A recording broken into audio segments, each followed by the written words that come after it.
Sénégal TV, la chaîne du cinéma.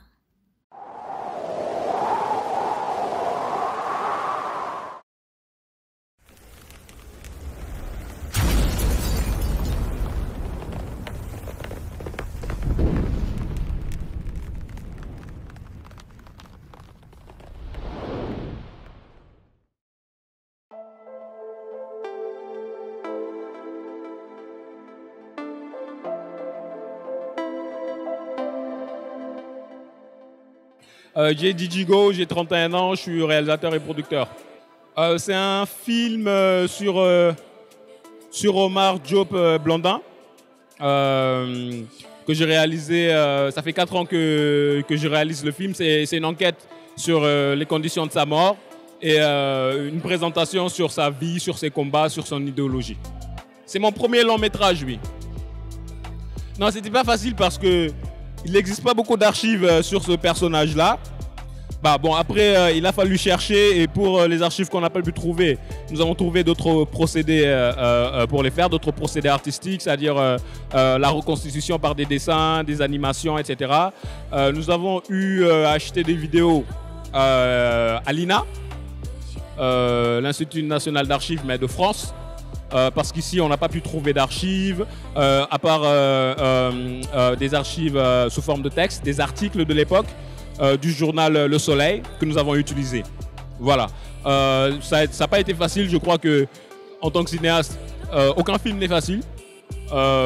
Particulièrement quand c'est un documentaire qui doit reposer sur des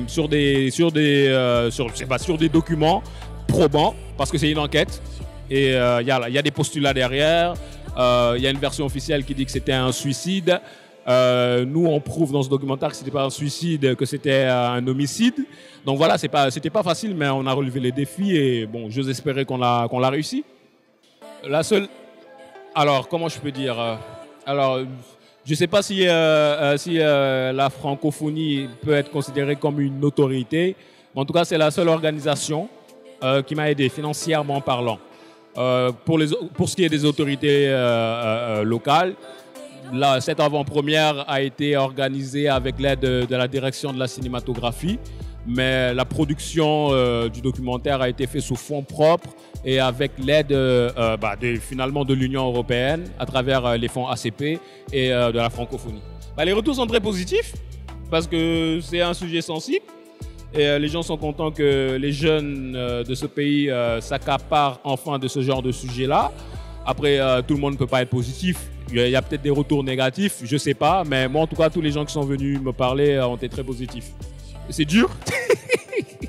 Là, parce que oui, bon, il y a pas mal de défis. Mais il y a quand même une belle génération qui est en train de s'ériger. Et je pense j'ose espérer qu'on va continuer à progresser et que les choses vont évoluer. Je ne peux pas leur donner des conseils, juste faire un constat, c'est que, en vérité, je crois même que les mécanismes d'aide existent. Peut-être rendre ça beaucoup plus accessible aux jeunes, parce que je crois qu'il y a quand même des fonds qui existent. Faire confiance aux jeunes, c'est ça, faire confiance aux jeunes. Invictus, c'est ma boîte de prod. J'ai créé ça fait 5 ans. Avant, je faisais des publicités, parfois des clips. Salma, c'est ma première série de fiction qui est une adaptation d'une œuvre de Nanaba, qui est une chronique Wattpad, qui était populaire. On l'a adapté sous forme de série. On l'a sorti, je vois que les gens apprécient bien. C'est assez différent de ce qui se fait. Il y a un fort aspect spirituel. Et voilà, les gens semblent apprécier. Donc, je crois que c'est à la fin du bal qu'on paye les musiciens. Attendons la fin de saison pour voir. Merci pour l'interview. Merci d'être venu. Et voilà, j'espère qu'on aura l'occasion de faire d'autres projections sur d'autres projets et que voilà, le combat continue, quoi. Voilà. Moi, je suis Souleymane Ndiaye, acteur là, et je joue aussi dans Salma, le nouveau projet de Dijigo qui a fait ce documentaire sur Omar Blondin Diop. Donc je me profite pour le féliciter de ce documentaire. Il a solo pour la jeunesse d'aujourd'hui.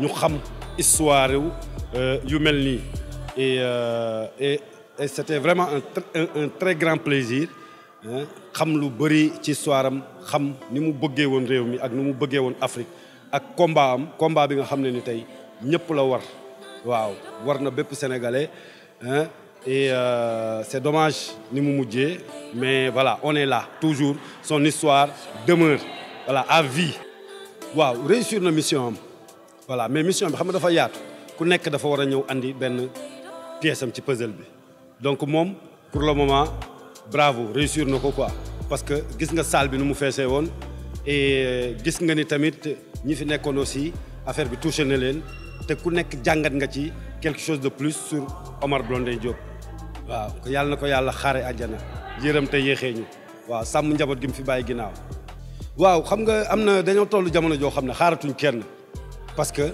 les réseaux sociaux sont là médias yaa ngi fekk lépp a ngi fi et donc am na histoire yoo xam ne ni jarul ñuy xaar kenn ñun ñoo ko war a jël fexe ba ndaw yëpp jot ci ndaw yëpp seetaan si voilà via bi déjà yéen am nañ ci yéen yaakaar man de am naa ci yéen yaakaar que tey di ngeen wane lu rëy ci li nga xam ne ni moo fi jot a jàll tey waaw bokk ci ñuy sensibiliser. Bonsoir, je m'appelle Maïmouna Ba. Je suis venue assister à la diffusion du documentaire par le biais de mon tonton, Cheikh Amala Diop.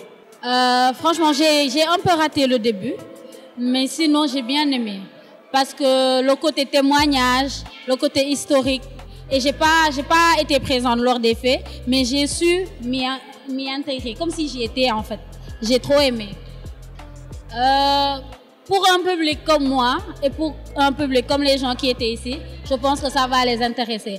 Mais j'aurais préféré que les producteurs ou bien les réalisateurs puissent faire ce genre de film afin d'inciter les gens à changer les sortes de films qu'ils voient en fait. Parce qu'au Sénégal, c'est que les séries, que les novellas. Pourquoi pas ces genres de films? Pour que les gens puissent savoir les vraies histoires et comment ça se passe. Franchement, moi, je suis un ami de la famille Blondin Diop. J'ai grandi presque avec eux, plus particulièrement avec la famille de Tonton Cher. C'est comme si c'était l'histoire de mon oncle qui était en train d'être relatée. Ça m'a touchée. J'ai connu l'histoire par le biais de certaines personnes, mais pas entièrement l'histoire. Donc aujourd'hui, j'ai su le fin fond de l'histoire et franchement, ça m'a touchée, franchement. Pour la fin, merci. C'est un très très beau film et je l'encourage. Je me nomme Cheikh Mbacké Diop, je suis étudiant à l'université Cheikh Anta Diop de Dakar. Bon, le film, c'était formidable, ça nous a permis de savoir une des figures du Sénégal, Omar Blondin Diop. Moi qui vous parle, je suis étudiant, mais je n'ai jamais entendu parler de lui. Donc c'est grâce à ce formidable documentaire que j'ai eu à connaître son histoire. Bon, on peut dire que c'est un échec parce qu'on nous oblige à apprendre d'autres figures qui n'ont rien à voir avec notre histoire. C'est un échec, ouais, on peut le considérer comme un échec. Ouais, très satisfait même, très satisfait parce que ça m'a permis de savoir un révolutionnaire, on peut le dire, qui a sacrifié sa vie pour les jeunes. Et je pense que, quand on parle de mai 68, on fait beaucoup de référence à Daniel Cohn-Bendit des Français. Mais je pense que grâce à ce documentaire, on a pu savoir que nous aussi, nous avons des figures de mai 68. C'est Omar Blondin Diop. En termes, bon, est-ce qu'il a eu sa mission? On ne peut pas le dire. Mais en tout cas, de nos jours, on voit les germes. On voit les jeunes un peu plus, je dirais, révolutionnaires. Mais on l'a empêché de dérouler sa mission. Mais bon, voilà. Bon, pas grand-chose. Hein. Maintenant, on voit que les opposants sont opprimés, sont oppressés. Il n'y a plus de paroles libres. Bon, voilà, rien n'a changé. Hein. Ouais, c'est le plaidoyer que je voulais faire. Je pense que ce genre de film doit être projeté dans toutes les écoles, dans toutes les universités. C'est un impératif qu'on cherche nos héros. Et bon, voilà, nos figures historiques. C'est un impératif. Je vous remercie de m'avoir donné cette opportunité de parler et de partager mes émotions avec vous. Je vous remercie. Sénégal TV, la chaîne du cinéma.